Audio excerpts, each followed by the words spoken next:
Blink. In the blink of an eye, 4 years of medical school has flown by. Not too long ago, we were first-year students.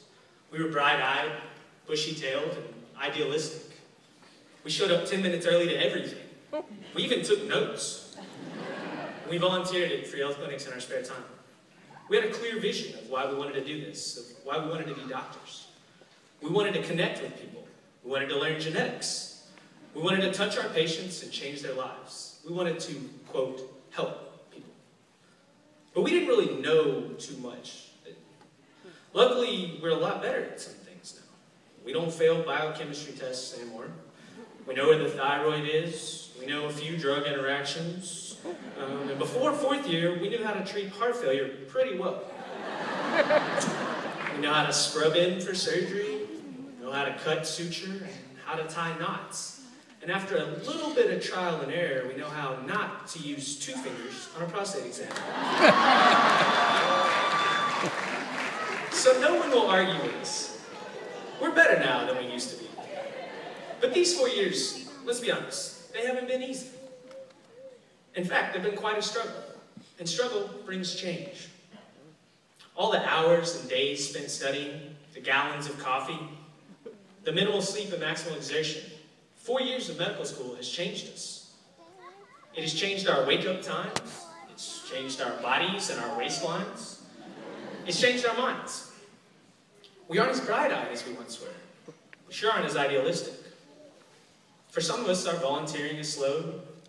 Our compassion is harder to come by. And slowly but surely, a bit of that cynicism is sneaking in. Have we lost sight of why we're here? Have we changed as people?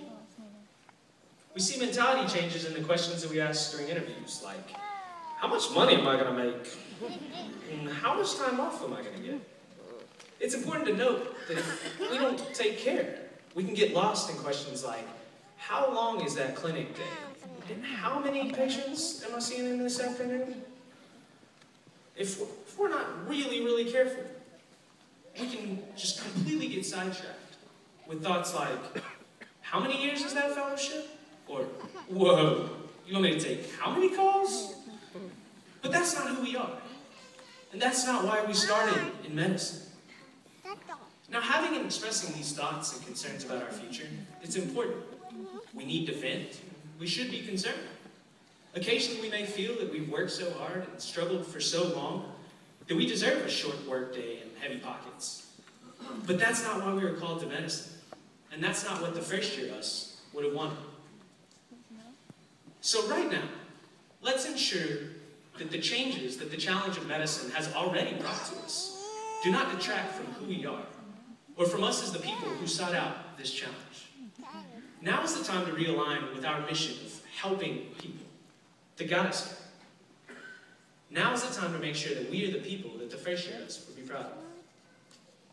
It's important to realign now because the next 4 years, unfortunately, are going to be no easier than the last 4. And though it's not easy, each of us has heard and answered a call to serve humanity, like that call. In this call, we should hope to do as much good with every minute of time that we can. By that accord, every hour that we spend alone in a library memorizing facts or practicing procedures is an hour of time not spent in service, and as such, is an hour of time that we borrowed. We borrowed that time and accrued a debt, on the promise that in the future we will wield our knowledge and brandish our skills tirelessly in our battle against whatever ails our patients. So now as we go our separate ways, armed with 4 years of know-how, but also saddled with 4 years of this debt, let us rejoice in the challenges ahead, and let us always persist in repaying our debt, a debt that is only repayable by time and service to our fellow man. In the past 4 years, we've made best friends, boyfriends, and girlfriends. We've gotten wedding rings and even belly button rings. We've had breakups, we've had babies, and most recently we found ourselves again. In the past 6 months, we've gotten our first skin tan in 4 years, and our last skin tan for the next 4. We rediscovered the gym, we realigned with ourselves, and we relearned how to dance. This has been an incredible adventure. And to our friends and family here, I just want to say thank you. To our faculty, to our administration, thank you.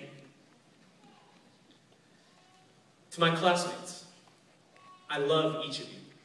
Thank you for all that you've taught me, and thank you for what you've given me. May you live hard, may you love lots, may you play harder, and may all of your days be as much fun as a few of our male classmates had with the dancer Dominique from Disco at Skid Dance.